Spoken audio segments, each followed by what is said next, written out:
Pues estamos el día de hoy con alguien que quiero mucho, un hermano muy especial, que es el licenciado Mario Gallardo Mendiolea, y voy a dar una pequeña introducción para que los que no lo conocen, ¿verdad? Pues conozcan a este ser humano extraordinario.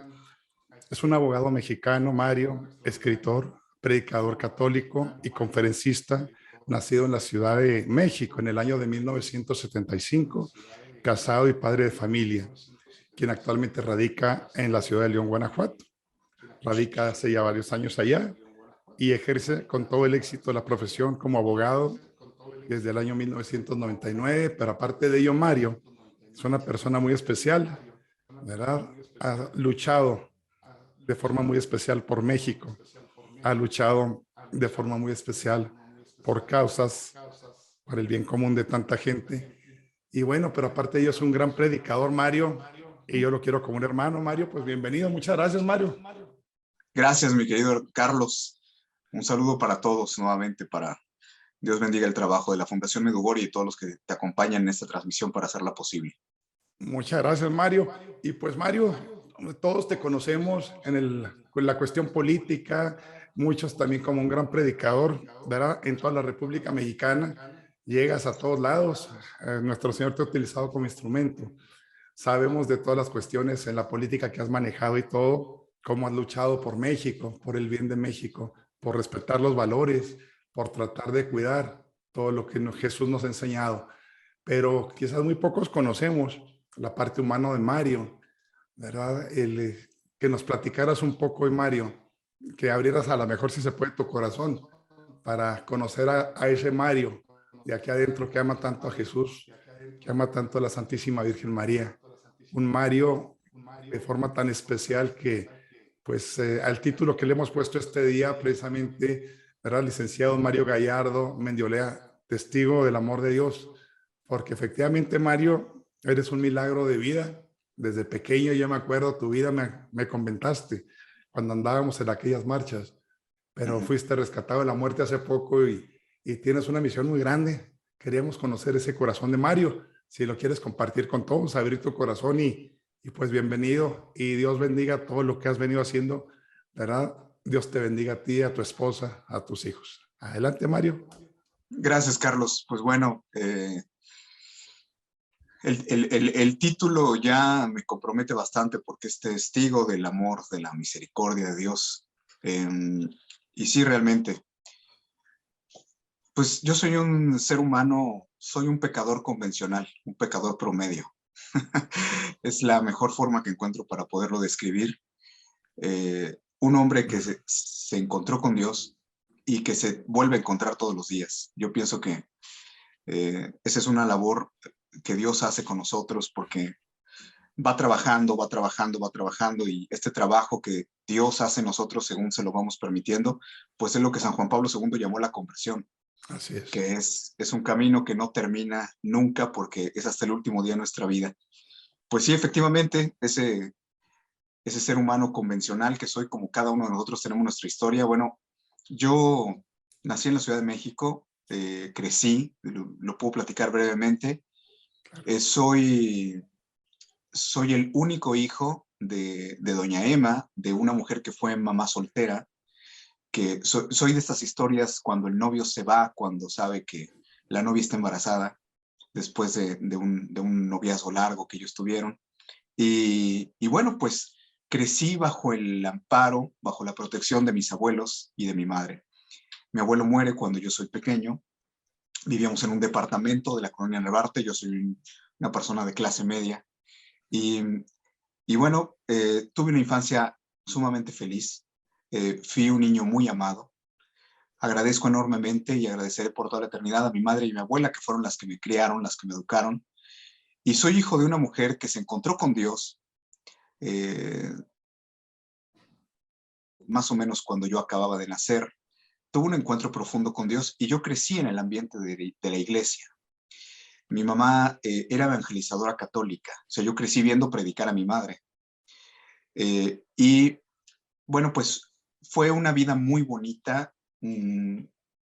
La verdad es que yo fui muy, muy bendecido por Dios porque a pesar de no haber contado con mi padre, que el padre no lo puede sustituir nadie, pero Ay, de alguna suerte un niño lo que más requiere es amor, educación, protección y un buen ejemplo. Y todo eso, bendito Dios, Él me lo regaló en mi propia casa.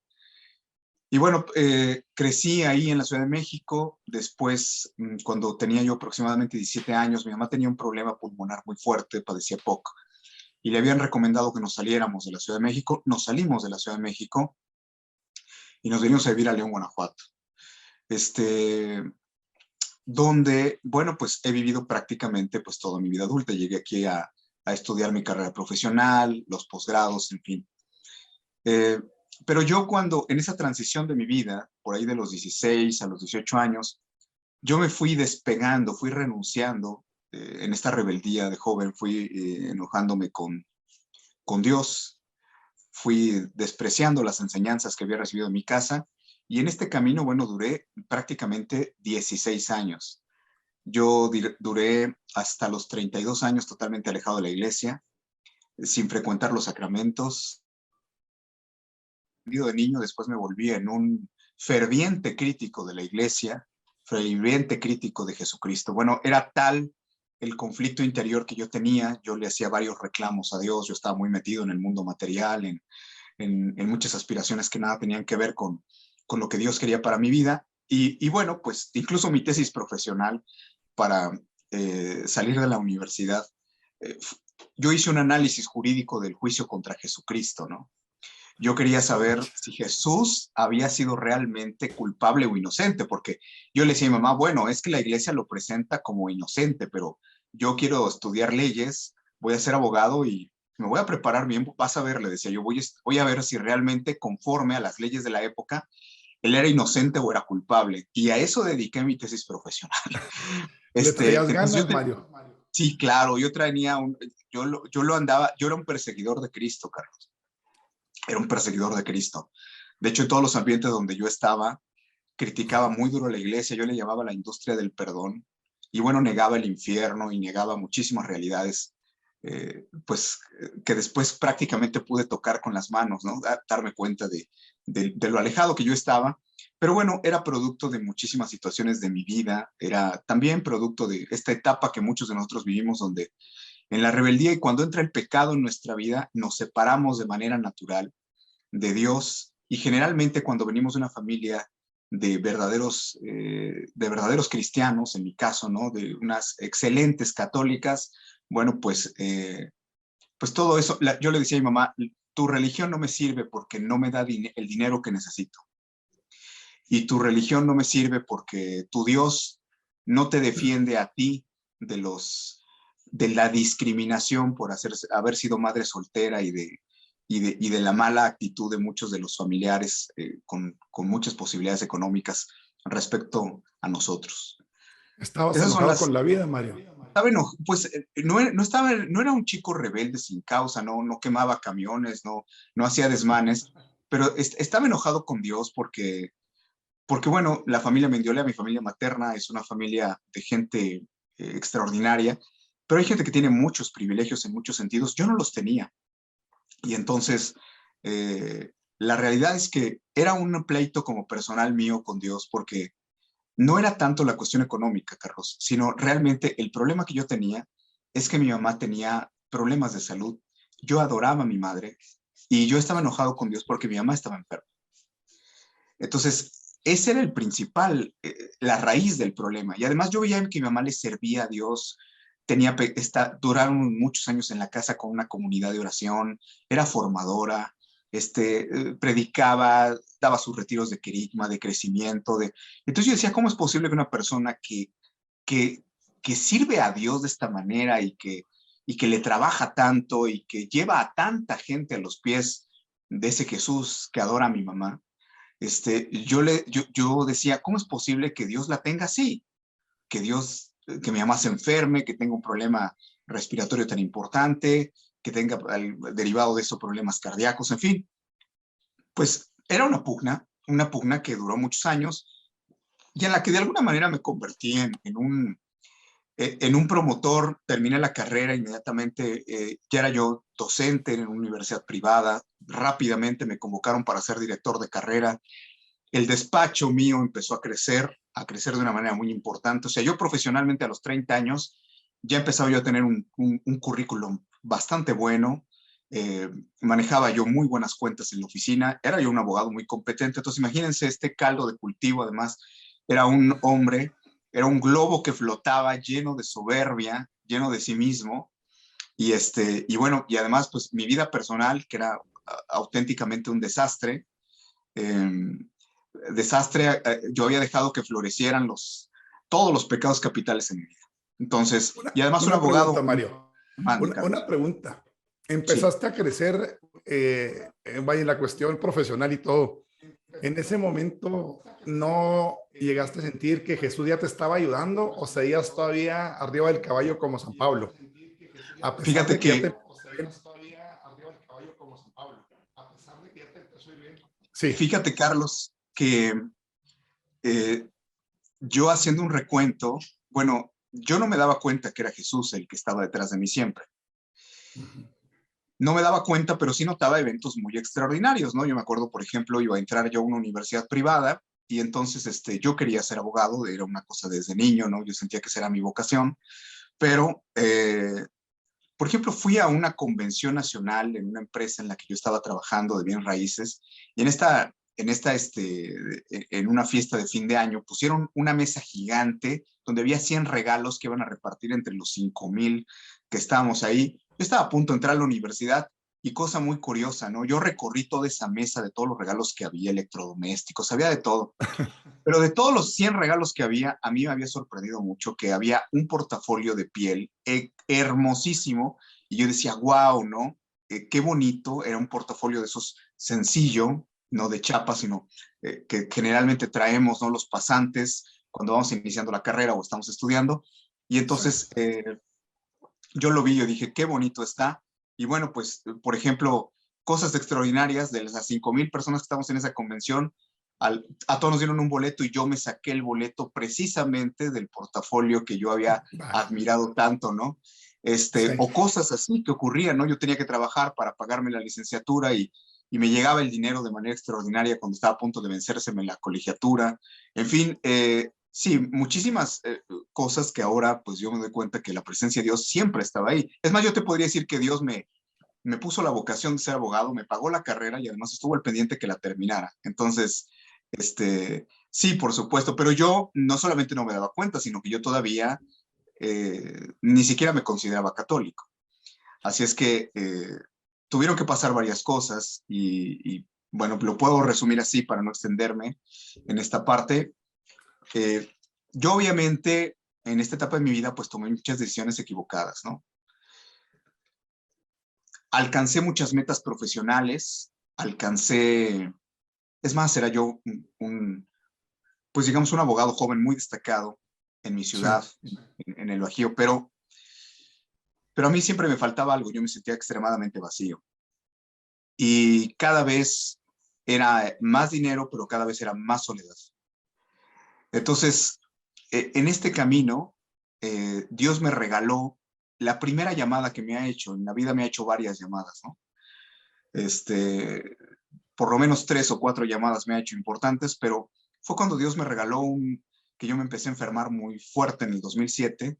Y entonces ahí vino mi encuentro con Dios. Esta tirada del caballo de la que tú me preguntaste hace unos minutos se Saulo. dio en el año, sí, se dio en el año 2007. Yo comencé a manifestar algo que tenía congénito desde que había yo nacido. Yo no lo sabía porque nunca me había dado problemas. Es un síndrome que se llama Arnold-Chiari. Arnold-Chiari se escribe. ¿En qué Es una consiste, Mario? es cuando ustedes ven que un futbolista va caminando y de repente le da un paro cardíaco y se muere, o sea, que se desploma muerto. Muchos de estos casos han sido por un mal que se llama Arnold-Chiari, el Arnold-Chiari es cuando uno nace es una cuestión un poquito complicada, pero el cerebelo tiene la parte de abajo, la parte de atrás de nuestro cerebro, la parte baja tiene unas amígdalas y esas amígdalas no hay el suficiente espacio para que no están lo suficiente separadas del tallo cerebral. El tallo cerebral, recuerden, es la parte de atrás, donde le dan un balazo a la gente porque es el motor de la vida, es donde se controla el tallo cerebral, se controla la respiración, el ritmo cardíaco, eh, la temperatura, todas las funciones que nosotros no controlamos. Nosotros no controlamos nuestra respiración, no controlamos nuestro ritmo cardíaco, o sea, lo que se llama el sistema nervioso central, la parte involuntaria, ¿no? Entonces, bueno, pues ahí yo nací con una malformación que cuando uno crece, le empieza a dar problemas a uno, y a mí me empezó a dar muchos problemas.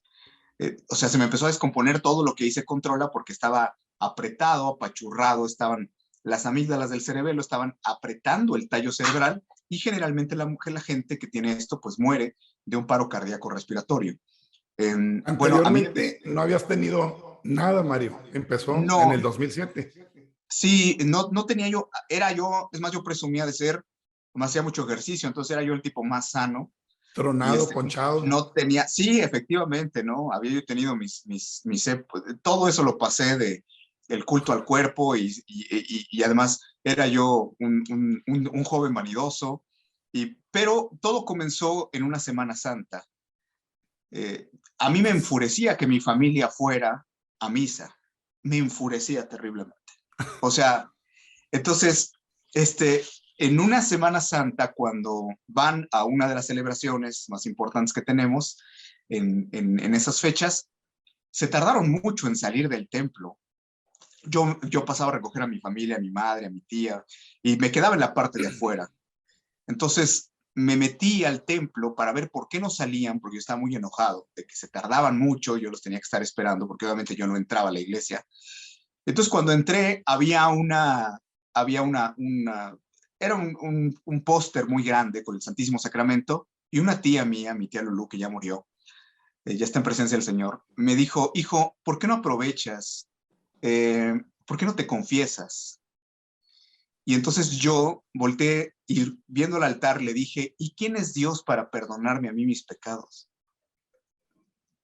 Entonces, cuando yo dije esto, yo sentí algo extraño, sentí algo raro, y curiosamente sentí como que alguien me estaba viendo. Yo a los pocos días empecé a manifestar los síntomas del Arnold Chiari, ¿no? Yo ya era totalmente contrario a la fe, era un perseguidor de la iglesia, y como que el Señor dijo: hasta aquí. Entonces empecé con los síntomas, y ahí vino mi encuentro con Dios, porque uno dice que es ateo y uno dice muchas cosas hasta que se enferma. Y Oye, cuando... no, te llegaste a enojar con Dios, lo relacionaste. Mi mamá estuvo enferma, ahora estoy yo también enfermo. No se vale. ¿Renegaste más? ¿O te doblaste de plano ya al ver que no había solución a tu problema de Sí, salud? fíjate que yo en ese momento, el año 2007, estaba seguro que me iba a ir al infierno. De hecho, yo dije: si el infierno existe, es cuestión de días para que yo lo conozca. De hecho, cuando yo me acerco a la iglesia, es una noche en que yo, desesperado, porque no tenía mal el corazón, la respiración, el tallo cerebral estaba mal. Entonces, no me encontraban qué tenía, y yo voy a buscar a un diácono muy conocido aquí, que tenía un programa de radio, ¿no? Aquí en la ciudad, un hombre de Dios extraordinario, mi querido maestro Carlos Cordero. Entonces entro a la parroquia donde Carlos trabajaba, buscándolo a él, y yo hablaba todo en clave de política, ¿no? Entonces, yo cuando me lo encuentro a él, me lo encuentro en el pasillito que llevaba a la capilla donde estaba el Santísimo. Y entonces, por providencia de Dios, me lo encuentro en esa noche que voy ahí. Le digo: señor Cordero, usted no me conoce. Le digo: mire, yo soy amigo de tal, y le empiezo a mencionar a todos los abogados importantes que yo sabía que lo conocían y que eran mis amigos. Y entonces me dice: ¿en qué puedo servirte? Y le digo: señor Cordero, es muy sencillo. Estoy a punto de morir y sé que me voy a ir al infierno. Literal, Usted me... así. Sí, así le dije. Y le dije: ¿usted me puede decir algo que me ayude en la situación en que estoy? Y yo, fue la primera vez que vi, ¿cómo decirlo?, la mirada de la misericordia de Dios. Y este hombre, que es un predicador que todavía está sirviendo al Señor, maravilloso, me puso la mano en el hombro y me dijo: mira, lee conmigo lo que dice la Escritura. Abrió la Escritura en esta parte que todos conocemos de: si tus pecados son rojos como la grana, ¿no? Él me dijo: y si te arrepientes, yo los haré Quedarán más blancos como blancos. la nieve. Entonces, cuando él me dice esto, me dice, mira, si tú te arrepientes en realidad, me dice, Dios te va a perdonar. Le dije, no creo. Le digo, es que usted no sabe quién soy. Porque claro, yo era un abogado muy exitoso, pero jugaba con las reglas del mundo. Una Entonces, pregunta. sí, ¿Por qué un diácono y no directo un sacerdote si estaba ya tan mal? ¿Por qué con el diácono? Porque relacionabas al sacerdote con la jerarquía eclesiástica y no estabas fue enojado con él. casualidad. No, fíjate que fue casualidad. Era el Ok, plan de Dios. Porque después Carlos fue mi primer formador. Después ok, Carlos fue mi maestro 3 años. Él dirigía la escuela de formación de evangelizadores y él fue mi primer maestro. Pero era una parroquia que quedaba cerca donde yo vivía. Llegué y él estaba asignado ahí como diácono. Yo ni sabía. Yo nada más lo ok. conocía a él y sabía que en esa parroquia estaba. Él era muy conocido. Y entonces llegué y ese fue el recibimiento. Y me dijo, mira, no creo que te mueras hoy en la noche. Me dice, y en todo caso, me dice, lo que yo te ofrezco, ¿por qué no te vienes a formarte como predicador católico? Él no me conocía. Y entonces yo inmediatamente me dio risa, ¿no? Y yo dije, bueno, yo me vengo muriendo y él me invita a formarme como predicador. Bueno, la realidad es que no me extiendo en la historia. Empecé yo a ir, a mí me daba vergüenza porque yo decía, ¿cómo voy a ir si la gente que me conoce sabe que yo odio a la iglesia? O sea, ¿cómo voy a ir si yo he sido perseguidor de Cristo, ¿no? Pero yo me estaba muriendo, ya había bajado por entonces como 15 kilos, se me caían las cosas de las manos, me daban crisis respiratorias, yo estaba muy mal. Este, Empecé a ir y ahí vino, bueno, pues en 3 meses, que fue lo que tardaron en operarme, porque a través de esa comunidad me recomiendan al médico que milagrosamente yo ya a punto de morir descubre que tengo, me meten a quirófano, yo hago mi primera confesión después de 16 años de no confesarme y entonces hago un trato con Dios y antes de entrar al quirófano me hacen firmar esta hojita, habla conmigo el neurocirujano y me dice, mira, si quedas vivo, porque no sabemos si vas a sobrevivir la cirugía, puedes quedar hemipléjico, parapléjico, y me empezó a describir toda la realidad de cómo estaba, ¿no?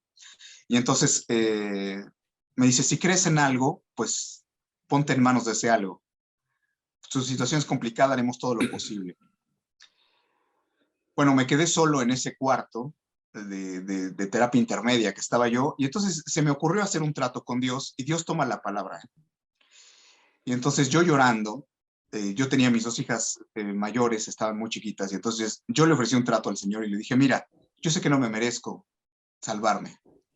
Le dije, pero si tú quieres, eh, yo no tengo derecho a pedirte sobrevivir esta enfermedad. Pero aparte de todo, yo era exigente, ¿no? Y le dije, nada más yo te quiero pedir una cosa. Si tú me vas a dejar con vida, porque me acaban de decir, tú lo oíste, ¿cómo puedo quedar? Pero si tú me quieres dejar con vida, yo quiero ser predicador. Yo quiero regalarte mi vida para poder reparar, porque ya me había dado cuenta para ese momento, pues la situación de pecado y la vida que yo había llevado tantísimos años. Y esa oración hice, mandaron llamar, yo me confesé después de 16 años, y para mí, yo entré al quirófano después de que las lágrimas del sacerdote me habían caído encima, porque el sacerdote al oír mi confesión, bueno, pues lloraba y yo también, y me confesé, me puse en manos de Dios, salí vivo de esa cirugía, pude volver a caminar, fue muy difícil la recuperación, Una pero pregunta, ahí, Mario. mande, Carlos. De los 7 dones del Espíritu Santo, hay uno que es el santo temor de Dios. Sí, claro. Pensamos que temor de Dios es temor a que Dios nos castigue. No, Sí, es sí. temor a seguir lastimando a Jesús. ¿Entendiste en ese momento tú que estabas lastimando a Jesús? ¿Eras consciente de aquello o fue más bien miedo a morir? ¿Cuál fue tu decisión? ¿Te fuiste por el lado que Dios me va a castigar o estoy lastimando a nuestro Señor? Quiero decirte que primero fue por miedo. Me entró el Ujú. miedo de la condenación en ese momento. Y además yo no conocía el amor de Dios ni su misericordia. Yo no lo conocía al Señor, en realidad. Entonces, primero fue por miedo. Pero como yo era muy duro de corazón y siempre era yo completamente racional, entonces el Señor tuvo que hablarme. Yo tuve una experiencia maravillosa que cambió mi vida en el quirófano antes de operarme.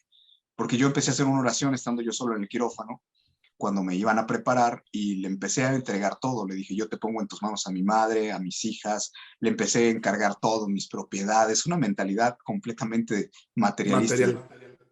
Y Ujú. cuando yo le estaba diciendo eso, me asusté porque escuché como un varón con una voz suave me dijo, ¿y tú?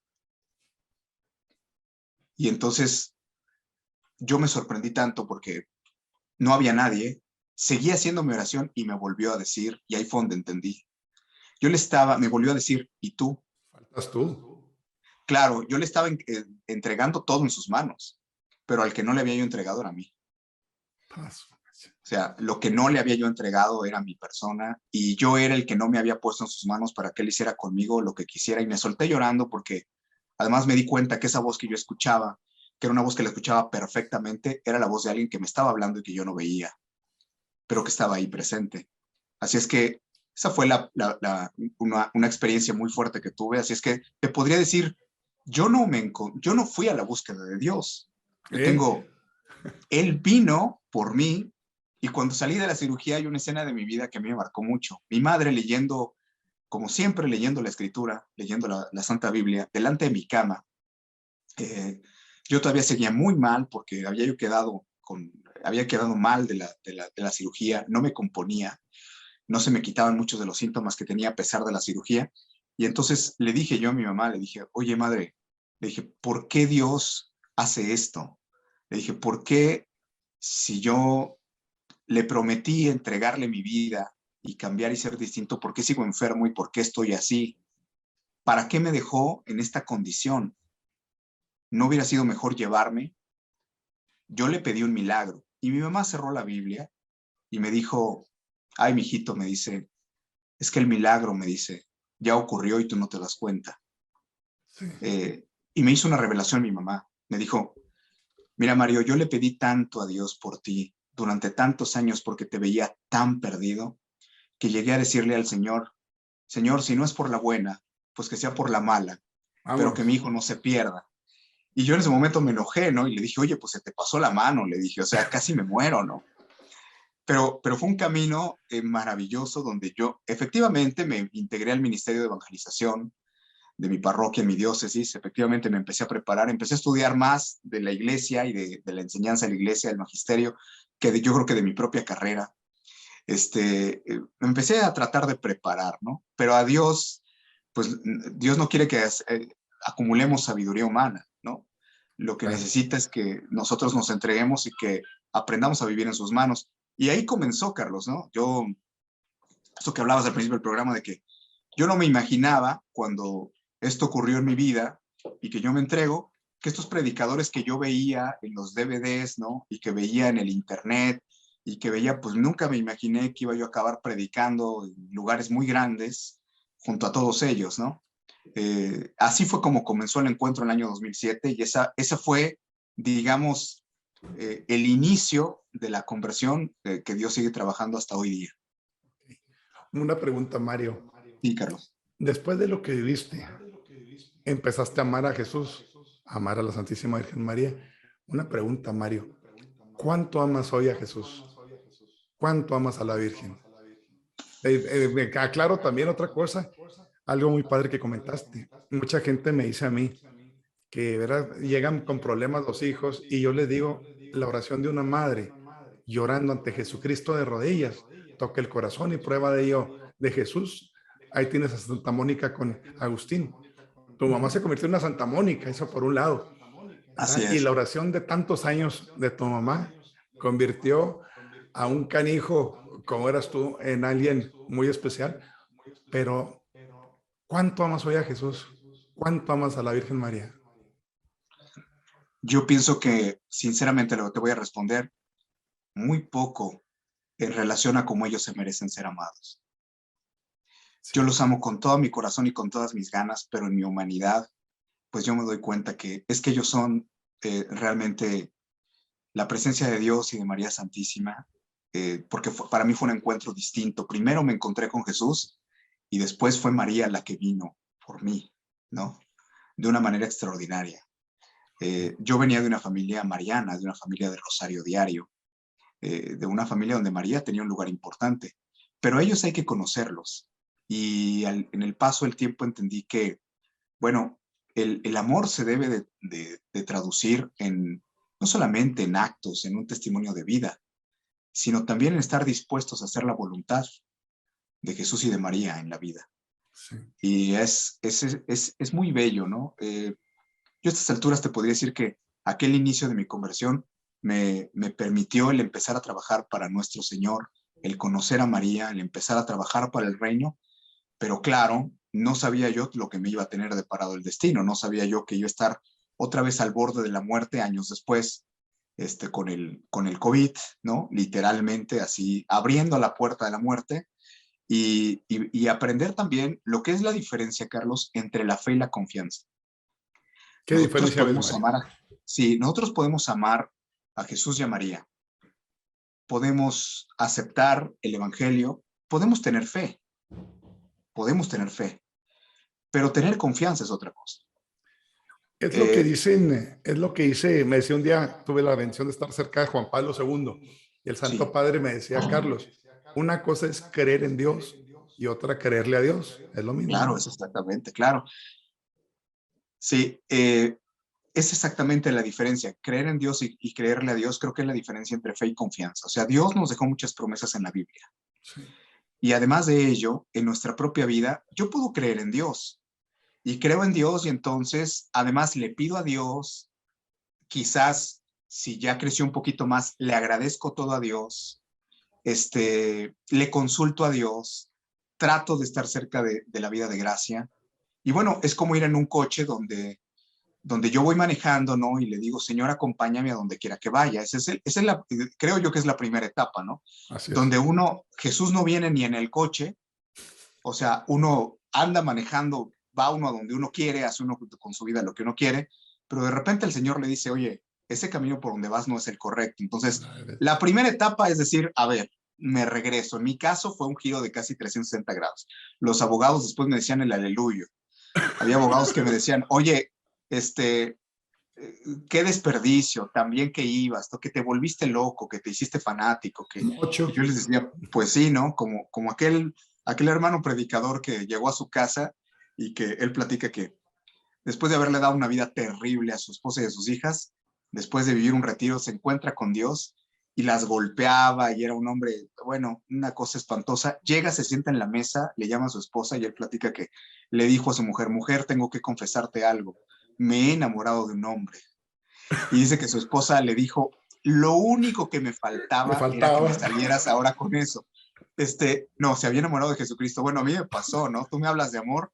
Bueno, la verdad es que cuando ya conoces a María y conoces a nuestro Señor Jesucristo, ¿cómo no enamorarte? ¿Cómo no aprender a tener confianza, Carlos? Porque la confianza es el decir, no te pido que me protejas y que me vayas diciendo por dónde, sino te entrego las llaves del auto de mi vida para que tú lo conduzcas y para que tú me lleves a donde tú quieras.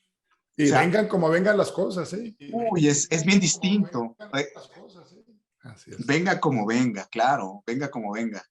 Entonces, bueno, ese camino pues comenzó, son 15 años de que inició la conversión y el Señor pues ha tenido que mandarme otras situaciones porque la conversión uno nunca termina. Yo pienso que el Señor permite muchas cosas para irnos haciendo crecer nuestra fe y también para irnos purificando, irnos modelando, ¿no? Para que podamos cumplir cabalmente con la misión, con el plan que Él tiene para nosotros en la vida. Esa es la realidad. Oye, Mario, tuviste COVID y estuviste al borde de la muerte. Sí, así ¿Cómo es. fue? Si nos puedes platicar. ¿Y cuál fue la enseñanza que te dio Jesús? La enseñanza de vida, la enseñanza con tu familia, la enseñanza como ser humano. Sé que es un proceso de conversión, como dices, pero otro fregadazo. Primero tu mamá enferma, luego enfermo, el superabogado. Ya se entregó a Jesús y otro golpanazo. ¿Qué aprendiste de todo ello? ¿Qué Mira, te dejó en la conversión? sí, Mario, mira el COVID, sí, el, el COVID, Carlos, el COVID fue una cadena en un eslabón de acontecimientos, ¿no? Cuando el Señor llega en la vida de el Señor cuando nosotros podemos leer en la Escritura que Él hace nuevas todas las cosas, debemos de creer que habla en serio. O sea, hacer nuevo significa cuando tú le entregas la vida a Dios, Dios empieza a restaurar toda tu vida. Y en esa restauración, Él te quita lo que Él no quiere para ti y Él te da lo que Él sí quiere. El problema es que a veces nosotros estamos aferrados, abrazados a cosas que Él no quiere para nosotros y no queremos tampoco Cierto. aceptar las cosas que Él sí quiere, ¿no? Entonces, el COVID me llega el año pasado, es exactamente un año. Te platico en 2 minutos nada más el No, antecedente. por favor, adelante. Claro. En una etapa difícil, ¿no? Mi madre había muerto en el 2017, este año en que yo también hubo cambios importantes en mi vida, ¿no? Yo estaba dentro de una relación de pareja, esa relación no era una buena relación. Eh, Muere mi madre, que era pues en muchos sentidos, ¿no? Mi gran apoyo, ¿no? Cuando yo vuelvo a la fe, mi madre ya me pudo ver predicar, ya me pudo ver servir a Dios en otra vida, pero al no tener hermanos, bueno, pues tengo amigos entrañables y demás, y mi madre, pues que era lo que yo tenía, ¿no? De mi familia de origen, bueno, pues muere, y era una etapa muy difícil porque acaba de morir mi mamá, yo me había separado también de la persona con quien yo vivía. Eh, Inicié de repente en un camino, por ahí del 18, en un camino donde yo nunca me imaginé que la labor de evangelización me iba a llevar conforme dice la propia doctrina social de la iglesia, ¿no? Es un mandato para los cristianos, para los bautizados, pero Claro. nunca me imaginé que yo iba a entrar a la vida pública del país. Y entonces, cuando yo menos me imaginé en el año 2018, no solamente era la cuestión de los congresos, de ir a muchas ciudades, de predicar, ya tenía yo un trabajo bastante activo en eso, sino que además, bueno, empezaba yo a tener juntas con gente de gobierno, fue cuando ganó, ¿no? Esta perversidad que tenemos de gobierno, fue cuando ganaron las elecciones y entonces, pues inmediatamente se activó este botón, ¿no? De que nos tuvimos que empezar a organizar porque la amenaza era Claro. real y era muy grande. Y entonces empecé a trabajar en la vida pública. Y entonces ya no eran los jueces, los magistrados, los evangelizadores católicos, algunos líderes sociales, la gente con la que estaba en contacto, sino que empecé a tratar a expresidentes, empecé a tratar a presidentes Gobernadores. nacionales de partidos, a gobernadores, a exgobernadores, a legisladores, a muchos líderes sociales. Empecé a predicar muy fuerte contra la masonería, ¿no? Ya conociendo lo que la iglesia enseña y advierte con respecto a Así ella. es. En fin, empecé a trabajar muy duro en este sentido, en este campo. Este, y había algo que fue cuando Dios nos concedió el conocernos, ¿no? En Así esta es. lucha que se empieza a dar ya en el 2020, donde ya estoy trabajando literalmente en la arena pública, pues entonces ya tengo un día una entrevista en un noticiero nacional, ya el otro día me está entrevistando Pedro Ferriz y al otro día estoy colaborando en Frena, ¿no?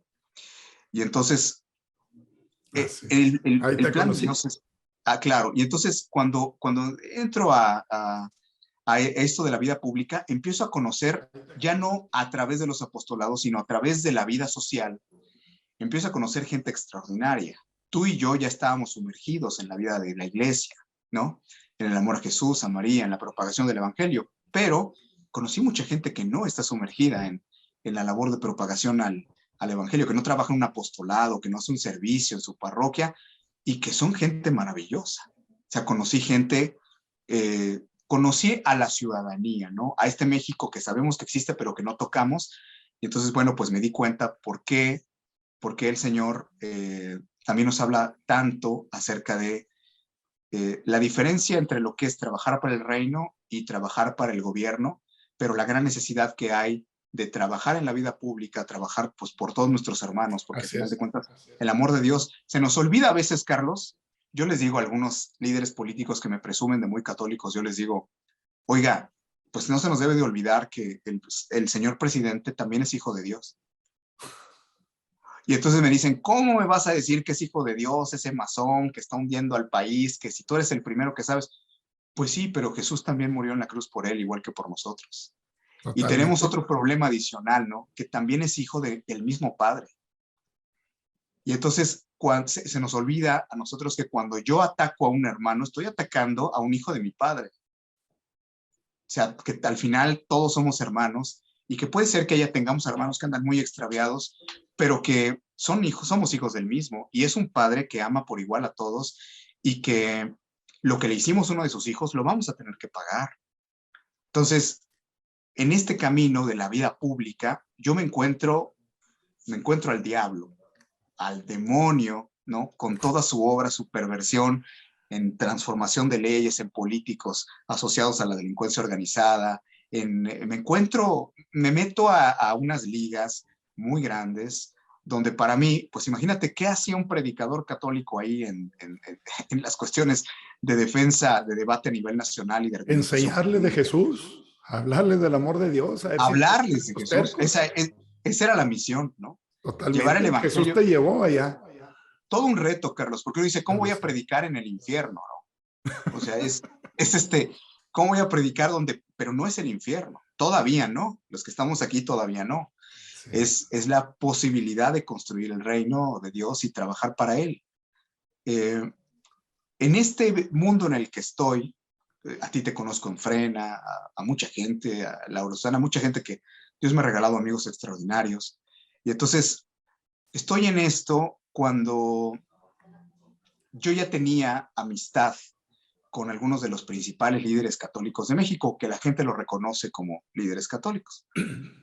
Con Brenda del Río, con Jaime Bosco Duarte, Abascal. con Claro. Y entonces, bueno, empieza en nosotros esta cosquillita de, oigan, ¿por qué no hacemos un movimiento a nivel nacional para convocar a la oración, a la reparación y a la acción desde las enseñanzas de la iglesia? A la reevangelización del país, que es lo que realmente hace falta, ¿no? Porque si este país estuviera evangelizado, no tendríamos muchos problemas que tenemos, ¿no? El problema es que este país no está evangelizado y hay muchos católicos que andan haciendo cosas totalmente contrarias a las enseñanzas de Cristo. Entonces, fundamos en octubre del año 2020, fundamos Viva Cristo Rey. Entonces, bueno, pues salimos a la luz pública. Esto todavía nos pone en el ojo del huracán más, ¿no? Porque pues teníamos una misión muy concreta, la convocatoria se lanza, empezamos a trabajar. ¿Y qué es lo que ocurre? Lo que ocurre es que yo esto nunca lo he dicho, Carlos. Yo para fin de año habíamos creado Viva Cristo Rey, yo ya no estaba en Frena. Es más, ya Gilberto Lozano me estaba persiguiendo, ¿no? Porque, pues, bueno, no quiero dar más detalles, pero ya estaba en contra mía. Yo ya Así lo es. había denunciado y estaba en contra mía, había estado ahí yo 6, 8 meses en Frena. Y con mis hermanos estábamos intentando hacer un trabajo muy importante. Para fin de año, eh, yo a mi esposa, a Jessica, cuando tuve oportunidad de hablar con ella, porque un día me dice, haz una pausa. Yo trabajaba 16, 18 horas al día. Y entonces hablo con ella y le dije, ¿sabes qué, mi amor? Le dije, yo siento, no sé por qué, no me preguntes por qué, pero siento que voy a morir.